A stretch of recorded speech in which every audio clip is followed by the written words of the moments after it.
చంద్రబాబు నాయుడికి ఒక శాపం ఉంది. ఏంటి అంటే నిజాం మాట్లాడగానే చంద్రబాబు నాయుడు చచ్చిపోతాడు. హలో ఫ్రెండ్స్, నేను మీరు Ahmed Pasha. Welcome to the media report. సిగ్గు, లజ్జా, మానం, మర్యాద లాంటివి మర్చిపోయి స్టేజ్ ఎక్కి మైక్ పట్టుకుని ఏది నోటికి వస్తే అది ఇచ్చిన అబద్ధాలు ఆడి స్టేజ్ దిగి వెళ్ళిపోతున్నాడు చంద్రబాబు నాయుడు. పావలా పవన్ కళ్యాణ్ కూడా చంద్రబాబు నాయుడు గారి దారిలోనే టీడీపీ ఆఫీస్ నుంచి ఏ స్క్రిప్ట్ వస్తే ఆ స్క్రిప్ట్ చదివి స్టేజ్ దిగి వెళ్ళిపోతున్నాడు.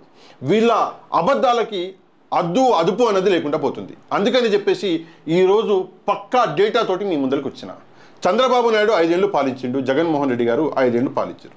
వీళ్ళ పాలనలో ప్రజలకి ఏం మంచి జరిగింది, ఎవరు ప్రజల్ని మోసం చేశారు, ఎవరు ప్రజలకి మంచి చేశారు అన్న విషయాన్ని డేటాతో సహా ఈరోజు మీ ముందరికి తీసుకొచ్చిన. ఈ డేటా కూడా మామూలు డేటా కాదండి, సెంట్రల్ గవర్నమెంట్లో కాగ్ లాంటి సంస్థలు ఇచ్చిన డేటా. అందుకే ఈ డేటా మీద ఎట్లాంటి సందేహం పడవలసిన అవసరం లేదు.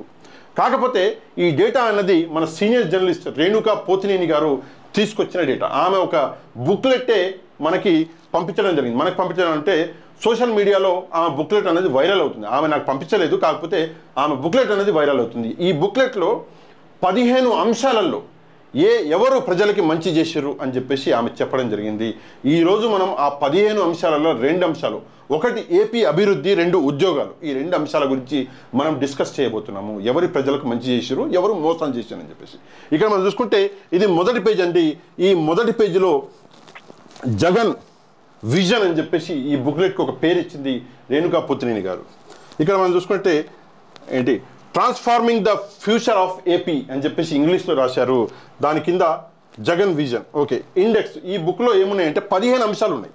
ఈ 15 అంశాలలో మనం మొదటి 2 అంశాలు ఈరోజు డిస్కస్ చేయబోతున్నాం. మొదటిది ఏపీ వృద్ధి, రెండోది ఉద్యోగాలు. ఈ 2 మనం ఈరోజు డిస్కస్ చేయబోతున్నాం. కాకపోతే కింద రేణుకా పోతినేని గారు ఒక మంచి విషయాల్ని కొన్ని రాశారు. ఫస్ట్ చదువుతా, కొంచెం జాగ్రత్తగా వినండి. ఏపీ అభివృద్ధి సంక్షేమంపై గత 5 ఏళ్లుగా ప్రధాన మీడియాల్లో విస్తృతంగా తప్పుడు ప్రచారం జరుగుతుంది. ఏంటా ప్రధాన మీడియాలు అంటే ఎల్లో మీడియాలు. అందులో విస్తృతంగా తప్పుడు ప్రచారాలు చేస్తున్నారు దొంగనా కొడుకులు. ఇక్కడ చూసుకుంటే సోషల్ మీడియాలోనూ విపరీతంగా ట్రోల్స్ వస్తున్నాయి. ఎంత దారుణంగా ట్రోల్స్ వస్తున్నాయి అంటే అమాయకులు సూసైడ్ చేసుకుని చచ్చిపోతున్నారు, అంత దారుణంగా. దీనికి ప్రధాన కారణం చంద్రబాబు మీడియా మేనేజ్మెంట్ మాత్రమే. మీడియా మేనేజ్మెంటు అసలు మేనేజ్ చేయడంలో చంద్రబాబును మించినోడు గ్లోబల్లో లేడు, ప్రపంచంలో లేడు. ఇక్కడ చూసుకుంటే ప్రస్తుతం ప్రతి పార్టీకి మీడియా సంస్థ దినపత్రిక ఉంది. ఇది నిజమే, వైసీపీకి ఉంది, టీడీపీ. కానీ తెలుగుదేశానికి మాత్రం 2 ప్రధాన పత్రికలు, 5-6 ప్రధాన ఛానళ్ళు ఉన్నాయి. మనందరికీ ఎరికే ఆ 2 ప్రధాన పత్రికల పేర్లు ఏందో మనకు తెలుసు, చెప్పక్కర్లేదు. 5-6 ప్రధాన ఛానళ్ళు కూడా ఉన్నాయి, ఆ ఛానళ్ళ పేర్లు కూడా మనకి ఎరికే. సోషల్ మీడియా మేనేజ్మెంట్లోనూ చంద్రబాబు ముందున్నారు. ఎట్లా ముందున్నారు చూడండి జాగ్రత్తగా. టీడీపీ తరపున మొత్తం 1,50,000 వాట్సాప్ గ్రూపులు ఉన్నాయి. ఓడమ్మ జీవితం, 1,50,000 వాట్సాప్ గ్రూపులు అంట బాబు. నేను అసలు ఎక్స్పెక్ట్ చేయలేదు. ఉంటే 500 1000 ఉన్నాయనుకున్నా, 1,50,000 అంట. 100కు పైగా పెయిడ్ మీమర్స్ ఉన్నారు. మీమ్స్ అంటే అదే పైన ఒకటికి వేస్తే మీమ్స్ అంటే మీకు తెలుసు కదా, 100కి పైగా వాళ్ళు ఉన్నారంట. సరే, మంచి విషయమే. 1000కి పైగా ఫేస్బుక్ పేజీలు నడుస్తున్నాయి. వీటి వల్ల ప్రతిరోజు తప్పుడు ప్రచారాన్ని జనాలకి ఎక్కిస్తున్నారు. ఓడమ్మ 1000కి పైగా అంట ఫేస్బుక్ అంట. ఓరి అమ్మ, 1000కి పైగా ఫేస్బుక్ పేజీలు ఉన్నాయి. దీనికి ఏం చేస్తున్నారంటే రోజు అబద్ధాన్ని మెల్లమెల్లగా ప్రజల బ్రెయిన్లకి ఎక్కిస్తున్నారు. ఇక్కడ చూసుకుంటే న్యూట్రల్ ముసుగులో ఉన్న ఆయా పత్రికలు, ఛానళ్ళు, సోషల్ మీడియా పేజీలు నిత్యం అసత్య ప్రచారాన్ని సమాజానికి రుద్దుతున్నాయి. మేము న్యూట్రల్ అంటారు దొంగన కొడుకులు, మొత్తం అసత్యాలే. ఓకే, నిజం 2 అడుగులు వేసేలోపు అబద్ధం 1000 అడుగులు వేస్తుందంటూ ఈ నినాదాన్నే తెలుగుదేశం దాన్ని అనుబంధ మీడియా సంస్థలు నమ్ముతున్నాయి. అంటే ఒక సామెత ఉంది, నిజం చెప్పులేసుకునే లోపు అబద్ధం పోయి ఊరు మొత్తం తిరిగి వస్తుందని చెప్పేసి. దీన్నే తెలుగుదేశం దాని అనుబంధ మీడియా సంస్థలు నమ్ముతున్నాయని చెప్పేసి చెప్తున్నారు రేణుకా పోతినేని గారు. కానీ 5 ఏళ్లలో ఏపీలో జరిగిన అభివృద్ధి ఎంత, అప్పులు ఎంత, సంక్షేమం ఎంత అనే విషయాలు ఆంధ్ర ప్రజలకి తెలియాల్సిన అవసరం ఉన్నది. నిజమే, నిజాలు తెలియాలి, విత్ డేటా తెలవాలి ఆంధ్రప్రదేశ్ ప్రజలకు. కాబట్టి ఓకే, సీఎం జగన్ తీసుకునే నిర్ణయాల వెనుక భవిష్యత్తు ఎలా మారబోతుంది, ఏపీలో ఎలాంటి మార్పులు కనిపిస్తాయో ప్రతి ఒక్కరూ అవగతం చేసుకోవాలి. ఇది నిజమే, నిజాలన్నీ ప్రజలకు తెలవాలి. అందుకే పూర్తి వివరాలు ఖచ్చితమైన సమాచారంతో జగన్ విజన్ అని ఈ చిన్న పుస్తకాన్ని మీ ముందర ఆవిష్కరిస్తున్నాను. జగన్ విజన్ అని చెప్పేసి ఆమె ఈ పుస్తకం అనేది రాయడం జరిగింది. సరే, ఇక మనం మన టాపిక్లకు వద్దాము. రెండు, ఏపీ అభివృద్ధి, రెండోది ఉద్యోగాలు. ఏపీ అభివృద్ధి గురించి మాట్లాడదాం. ఇక్కడ ఏపీ అభివృద్ధి అని చెప్పేసి ఇచ్చారు. ఇక్కడ జగన్మోహన్ రెడ్డి గారి ఫోటో కూడా ఉన్నది. నేను ఇటు వస్తా, మీకు కనిపిస్తుంది అని చెప్పేసి. ఓకే, ఇక్కడ మనం చూసుకున్నట్లయితే ఆంధ్రప్రదేశ్ అభివృద్ధి సూచికలు ఏంటి, ఆ సూచికలు చూద్దాం. Okay, Andhra Pradesh GSDP, gross state domestic product అని చెప్పేసి జిఎస్డిపి ఒకటి ఉంది. అది ఒక అభివృద్ధి సూచిక. అది అభివృద్ధి స్టేట్ ఎట్లా జరుగుతుంది అని చెప్పేసి జిఎస్డిపి చూస్తాం. ఇండియాలో అయితే జీడిపి చూస్తాం. అందుకే ఇక్కడ కింద చూసుకుంటే 2018-19లో జిఎస్డిపి ఎంత ఉంది ఆంధ్రప్రదేశ్ది అంటే 11% ఉండే. మొత్తం రాష్ట్రాలు స్వయంపాలిక ప్రాంతాలు ఏది ఉన్నాయో ఆ రెండు కలిపితే మొత్తం 33. ఆ 33లో 16వ ర్యాంక్ ఉండే ఏపీది, ఆంధ్రప్రదేశ్ది. అంటే మన ర్యాంక్ 16 ఉండే, మన జిఎస్డిపి 11% ఉండే. కానీ ఇప్పుడు 2022-23లో ఇక్కడ మన జిఎస్డిపి పెరిగి 16.2% అయింది. మన ర్యాంక్ వచ్చేసి 4% అయింది. మనం టాప్ 4లో ఉన్నాం. ఇప్పుడు ఫస్ట్ ఎక్కడ ఉండే, మనం టాప్ 16లో ఉండే. 16 నెంబర్ ఉండే, ఇప్పుడు మనం ఇంకా పైకి వెళ్ళి టాప్ 4కి వెళ్ళిపోయినాము. జిఎస్డిపి అన్నది 11% ఉండే, అది పెరిగి 16.2%కి వచ్చింది. అంటే 5.2% జిఎస్డిపి పెరిగింది. ఇది ఒక మన సూచిక. దాని కిందికి వస్తే వ్యవసాయ వృద్ధి, వ్యవసాయం ఎంత పెరిగింది అంటే 2018-19లో 5.4% ఉండే, మన ర్యాంక్ వచ్చేసి 26వ ర్యాంక్ ఉండే. అదే ఇప్పుడు 2022-23లో అది 14.9%కి పెరిగింది. చూడండి ఎంత వ్యత్యాసం ఉందో. 5.4% ఉన్నది 14.9%. మన ర్యాంక్ వచ్చేసి 26వ ర్యాంకులో ఉండే మనం వ్యవసాయంలో. ఇప్పుడు మనం పెరిగి 8వ ర్యాంక్ వెళ్ళిపోయినాము. ఇది వ్యవసాయము. ఓకే, పారిశ్రామిక అభివృద్ధి రేటు, ఇందులో మనం చూసుకుంటే 2018-19లో 10.4% ఉండే, మన ర్యాంకు 17వ ర్యాంక్ ఉండే. కానీ ఇప్పుడు 2022-23లో 16.3%కి పెరిగింది. మన ర్యాంకు 4వ స్థానంలో ఉంది. ఇది గ్రేట్. ఇది పారిశ్రామిక అభివృద్ధిలో. ఇక్కడ చూసుకుంటే సేవారంగ వృద్ధి రేటు అని చూసుకుంటే మనం ఇక్కడ 2018-19లో 12.7% ఉంది, మన ర్యాంక్ 11వ ర్యాంక్లో ఉండే. ఇప్పుడు 20.5%కి పెరిగింది. మన ర్యాంక్ వచ్చేసి టాప్ 3లో ఉన్నాం. మనం ఎక్కడ ఉన్నాము, సేవారంగంలో టాప్ 3లో ఉన్నాం.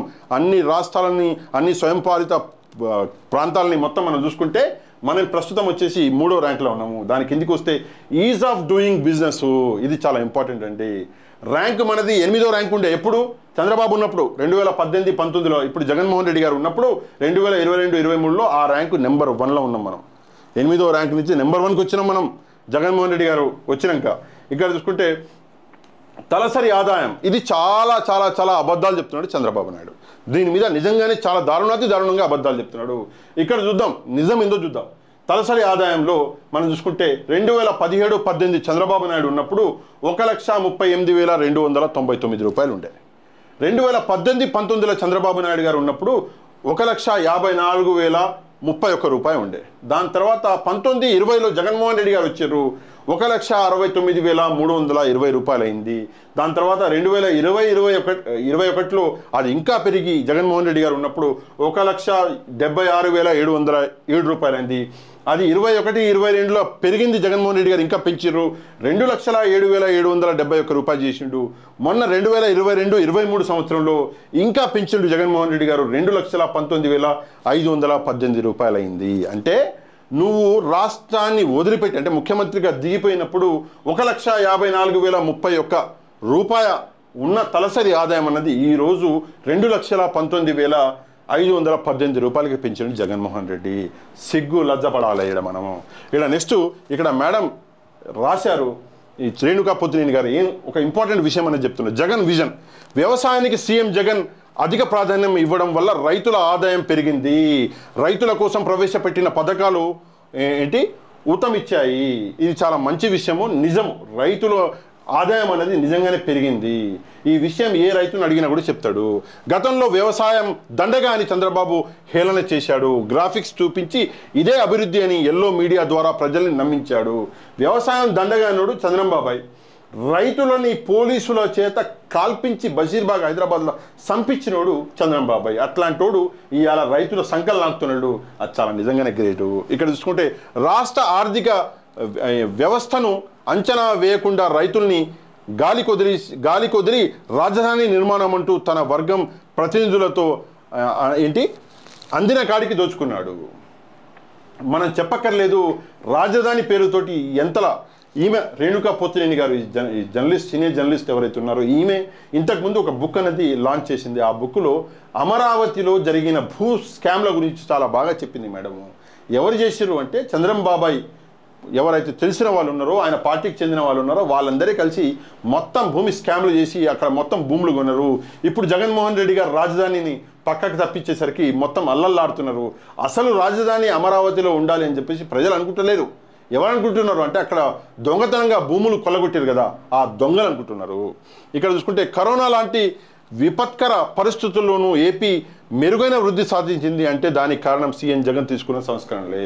ఇప్పుడు నేను ఇంత డేటా చెప్పినా మీకు 2020, 2021, 22, ఏదైతే తలసరి ఆదాయం ఉందో అది కరోనా లేకపోతే ఇంకా పెరిగేది. కాకపోతే కరోనా అయినప్పటికీ కూడా ఆయన చాలా బాగా మేనేజ్ చేసిండు జగన్మోహన్ రెడ్డి.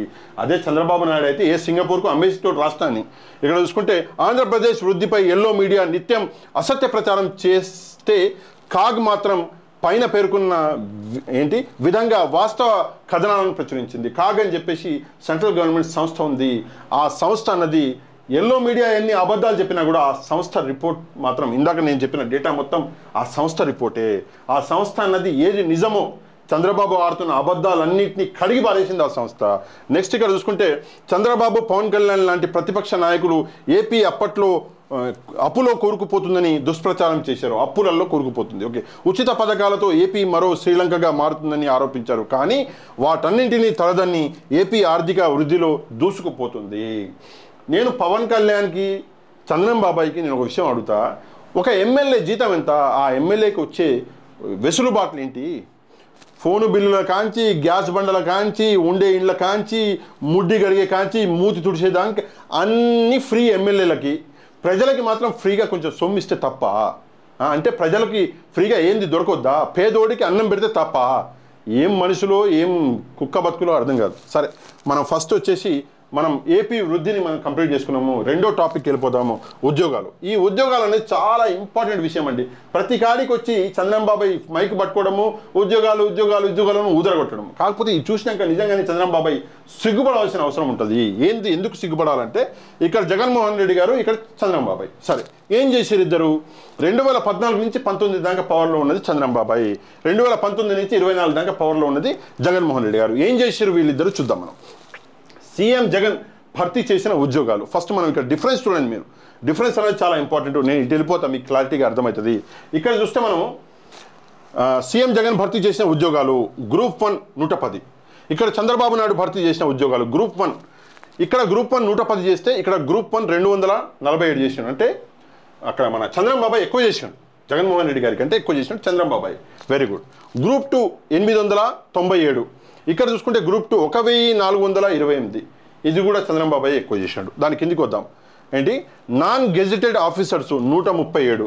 ఇక్కడ చూసుకుంటే డిఎస్సి 17,500. ఓకే, ఇక్కడ చూసుకుంటే డిఎస్సి. ఇక్కడ చాలా ఇంపార్టెంట్ విషయం అండి జగన్మోహన్ రెడ్డి గారు చేసింది ఏంటంటే, ఎడ్యుకేషన్ డిపార్ట్మెంట్లో డైరెక్ట్గా 22,294 ఉద్యోగాల్ని భర్తీ చేసిండు మన జగన్మోహన్ రెడ్డి గారు. ఇక్కడ డిఎస్సి చూసుకుంటే 1998లో అక్కడ నోటిఫై చేసిన ఉద్యోగాలని వాళ్ళకి ఏమంటారు పొజిషన్ ఇవ్వలేదు. వాళ్ళకి నిజంగా ఉద్యోగం అన్నది కాగితం మీద ఇచ్చారు కానీ వాళ్ళకి ఉద్యోగాలు అనేది ఇవ్వలేదు.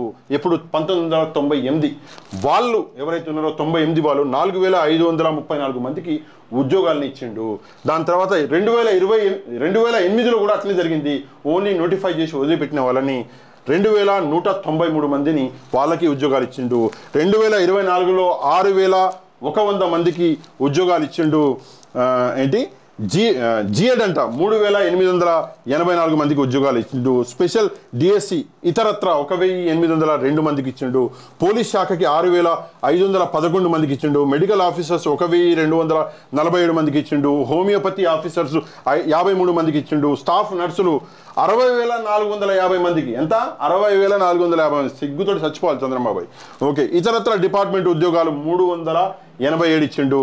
సచివాలయ ఉద్యోగాలు అంటే ఎవరు? వాలంటీర్లు కాదండి. ఇక్కడ మీరు కన్ఫ్యూజ్ అవ్వద్దు. వాలంటీర్లు పక్కకు పెడితే సచివాలయాల్లో పనిచేసే వాళ్ళు ఉద్యోగాలు ఎవరైతే ఉన్నారో 1,26,000 మందికి ఉద్యోగాలు ఇచ్చిండు. టోటల్ కలుపుకుంటే జగన్మోహన్ రెడ్డి గారు ఇచ్చింది 2,36,502 ఉద్యోగాలు. ఇక్కడ చంద్రబాబు ఇచ్చింది ఎంత అంటే 34,780.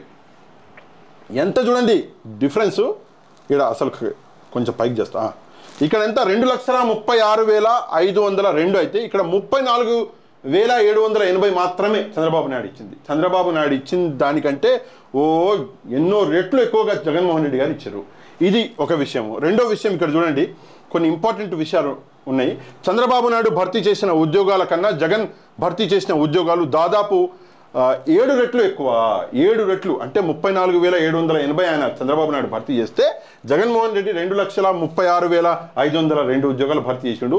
7 రెట్లు ఎక్కువ ఉద్యోగాలు ఇచ్చిండు. వీటికి వాలంటీర్ ఉద్యోగాలు, ఆర్టీసీ విలీన ఉద్యోగాలు, రెగ్యులరైజ్ అయిన కాంట్రాక్టు, అవుట్సోర్సింగ్ ఉద్యోగాలు అదనము.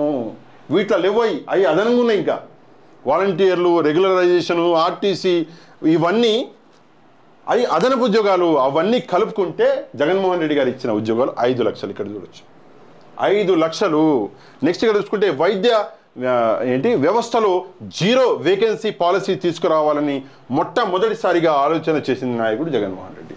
వైద్య వ్యవస్థలో అసలు ఎక్కడ వేకెన్సీ ఉండకూడదు. వేకెన్సీ వచ్చిందంటే ఇట్లా మొత్తం వేకెన్సీ ఫిల్ అయిపోవాలని చెప్పేసి ఆలోచించినప్పుడు జగన్మోహన్ రెడ్డి. ఉద్యోగాల భర్తీ విషయంలో మొదటి నుంచి ఎల్లో మీడియా విషం కక్కింది. కేవలం వాలంటరీ ఉద్యోగాలు ఇస్తున్నారని తప్పుడు ప్రచారానికి తెచ్చాయి. ఓకే, ఈ తెరపైకి తెచ్చాయి. అంటే తప్పుడు ప్రచారాలు. ఏందా తప్పుడు ప్రచారాలు అంటే ఏమంటున్నారు అంటే ఓన్లీ వాలంటీర్లకే ఉద్యోగాలు ఇస్తున్నారు. అరే దొంగనాడు, చదువుకున్నారా? గాడిదలు కాసారా? ఇక్కడ చూడరారా, డేటా ఉంది. నీకు దమ్ముంటే ఈ డేటా తప్పని నిరూపించు. పోయి ఆర్టీఐ డేటా తప్పేమో చూద్దాం.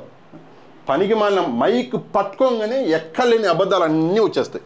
2.36 లక్షల ఉద్యోగాలు భర్తీ చేశానని బహిరంగ సభల్లో ప్రకటించుకునే ధైర్యం జగన్మోహన్ రెడ్డి గారికి ఉంది. కానీ తాను కూడా 34,000 ఉద్యోగాలు భర్తీ చేశానని చెప్పుకునే దమ్ము చంద్రబాబు నాయుడుకు ఉందా? నిజం మాట్లాడితే చంద్రబాబు నాయుడుకి ఒక శాపం ఉంది. నిజం మాట్లాడితే చచ్చిపోతాడు చంద్రబాబు నాయుడు. ఆ శాపం ఉంది కాబట్టి నిజాలు మాట్లాడాడు అప్పుడప్పుడే. ఇక మిగతాయి అంటే నెక్స్ట్ మన వీడియోలో ఇక్కడ మనం చూసుకోవచ్చు. ఇంకా 2 టాపిక్స్ మనం డిస్కస్ చేద్దాము. ఏందా 2 టాపిక్స్ అంటే సామాజిక న్యాయం ఒకటి, పారిశ్రామిక ప్రగతి అని చెప్పేసి ఈ 2 విషయాల టాపిక్లని మనం డిస్కస్ తప్పకుండా చేద్దాం. కాకపోతే నేను ఇందాక చెప్పినట్లు చంద్రబాబు నాయుడికి ఒక శాపం ఉంది. ఏంటి అంటే నిజం మాట్లాడగానే చంద్రబాబు నాయుడు చచ్చిపోతాడు. అందుకే నిజం ఎప్పుడూ మాట్లాడరు. ఆ శాపం ఫలితమో ఏందో తెలియదు కానీ నోరు తెరిస్తే అబద్ధాలే వచ్చేస్తాయి చంద్రబాబు నాయుడికి. ఇందాక నేను చెప్పినట్లు పవన్ కళ్యాణ్ పవన్ కళ్యాణ్ ఉన్నాడు. పవన్ కళ్యాణ్ కూడా టీడీపీ ఆఫీస్ నుంచి ఏ స్క్రిప్ట్ వస్తే ఆ స్క్రిప్ట్ చదివి స్టేజ్ దిగి వెళ్ళిపోతున్నాడు. అంతేకాని బుర్రను మాత్రం డీప్ ఫ్రిడ్జ్లో వదిలేసి వస్తున్నాడు. అది పవన్ కళ్యాణ్ స్పెషాలిటీ. ఈ వీడియోని మ్యాక్సిమం షేర్ చేయండి. ఎంతమంది మీకు తెలిస్తే అంతమందికి షేర్ చేయండి, లైక్ చేయండి. మన కంటెంట్ మీకు నచ్చితే మన ఛానల్ని సబ్స్క్రైబ్ చేసుకోండి. నెక్స్ట్ వీడియోలో మళ్ళీ కలుద్దాం. అంతవరకు థ్యాంక్ యూ వెరీ మచ్. జై హింద్.